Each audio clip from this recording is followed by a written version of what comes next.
जय हिंद साथियों, स्वागत है आपका self study classes YouTube channel में। जिन भी साथियों ने दोस्तों अभी तक सेल्फ स्टडी क्लासेस का ऐप डाउनलोड नहीं किया, वो ऐप जरूर डाउनलोड करें। हमारी ये दोस्तों डाउट्स वाली क्लास होती है, यानी कि जो डाउट्स वाले क्वेश्चन होते हैं उन पर हम डिस्कस करते हैं। ठीक है, ऐसी ही दोस्तों बहुत सारी पहली क्लास हो चुकी हैं, आप उन क्लासों को जरूर देखिए। ये क्वेश्चन हमेशा आते हैं और डाउट्स में हम गलत करके जरूर आते हैं।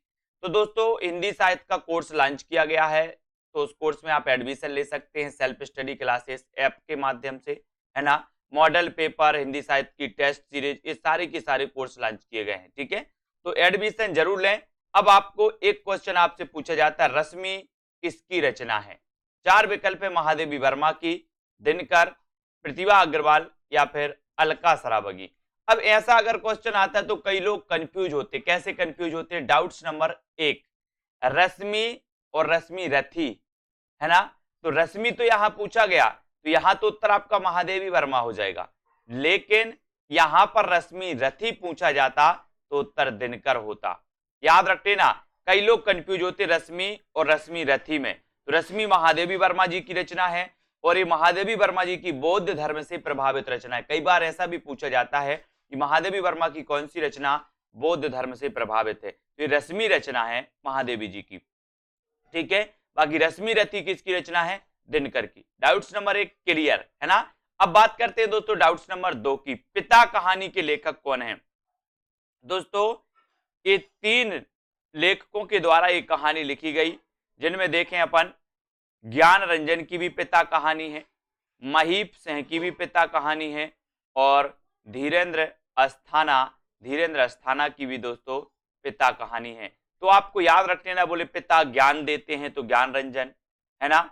महीप रहते या समीप रहते हैं, ऐसे कर लेना, महीप या समीप रहते हैं पिता, तो महीप सिंह की भी दोस्तों क्या है ना, ये पिता कहानी है। धीरेन्द्र अस्थाना, और दोस्तों धीरे धीरे पिता हमारा क्या करते हैं? ज्ञान बढ़ाते हैं, है ना, हमारा पालन पोषण करते हैं।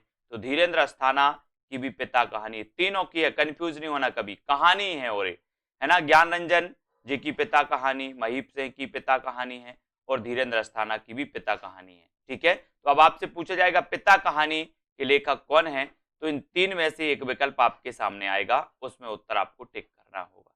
ठीक है, डाउट्स नंबर दो आपका क्लियर। बढ़ते हैं दोस्तों अगले क्वेश्चन की ओर, वसीयत नाटक के लेखक कौन है? वसीयत नाटक।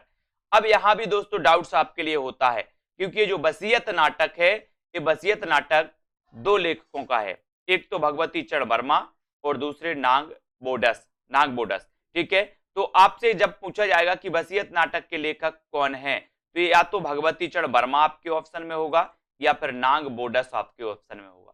ठीक है, दोनों ऑप्शन में नहीं आएगा। आपको याद रख लेना कि वसीयत नाटक के लेखक कौन है? भगवती चरण वर्मा और नाग बोडस। बोले नाग की वसीयत भगवती को सौंप दी। नाग की वसीयत किसको सौंप दी? भगवती को। तो नाग बोडस और भगवती चरण वर्मा दोनों का नाटक है वसीयत। ठीक है, तो डाउट्स नंबर तीन क्लियर है ना। अगला क्वेश्चन है दोस्तों, अगला जो अपना डाउट्स है, तीसरा हाथी नाटक के लेखक कौन है?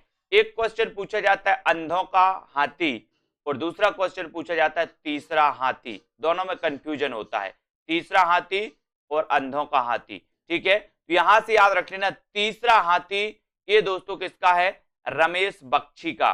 ये रमेश बख्शी का नाटक है, जबकि अंधों का हाथी जो नाटक है वो शरद जोशी का है। अब याद रख लेना, बोले अंधों का हाथी जोश में आ गया, अंधों का हाथी काय में आ गया? जोश में आ गया, है ना। और तीसरा हाथी है, बोले रमेश बख्शी का ये तीसरा हाथी है ना। एक हाथी, दो हाथी, तीसरा हाथी, तो रमेश बख्शी का तीसरा हाथी है।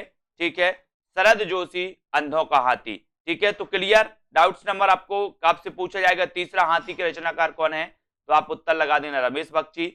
आपसे पूछा जाएगा अंधों का हाथी की रचनाकार कौन है, तो आप उत्तर लगाना शरद जोशी। ठीक है, बात कर लेते हैं दोस्तों, और एक और है दोस्तों पागल हाथी। पागल हाथी एक लघु कथा है प्रेमचंद जी की, पागल हाथी। ठीक है, तो पागल हाथी को भी आपको याद रख लेना। अब एक क्वेश्चन और पूछा जाता है दोस्तों, डाउट्स नंबर 5, अभिमान मेरु किसे कहा जाता है? कई बार पूछा गया। अब दोस्तों यहां पर एक तो मेरु आ गया, मेरु, तो बहुत सारे लोग क्या लगा देते हैं? मेरु तुंग लगा देते हैं, लेकिन ऐसा नहीं करना। अभिमान मेरु पुष्पदंत ने स्वयं को अभिमान मेरु कहा था, है ना। पुष्पदंत ने स्वयं को क्या कहा था, अभिमान मेरु कहा था। तो अभिमान मेरु कहा जाता है पुष्पदंत को, है ना। अपभ्रंश का भवभूति कहा जाता है पुष्पदंत को, याद रख लेना। इनकी एक रचना आपने पढ़ी होगी दोस्तों, महापुराण। महापुराण दोस्तों जिसमें 63 सलाका पुरुषों का वर्णन किया गया है। तो पुष्पदंत को अभिमान मेरु कहा जाता है, ना कि मेरु तुंग को। कंफ्यूज नहीं होना, यहाँ मेरु आया तो बहुत सारे, लगभग मान के चलो कि 50% लोग तो मेरु तुंग लगा कर आते, जिनको नहीं पता होता। ठीक है, तो दोस्तों इसी प्रकार से अपनी ये डाउट्स क्लियर्स वाली के लिए क्लास चलती है। आप जुड़े रहें, वीडियो को लाइक करते रहें और इसी प्रकार से निरंतर अध्ययन करते रहे। ऐसे डाउट्स वाले ऑप्शन, डाउट्स वाले वीडियो आप तक आते रहेंगे।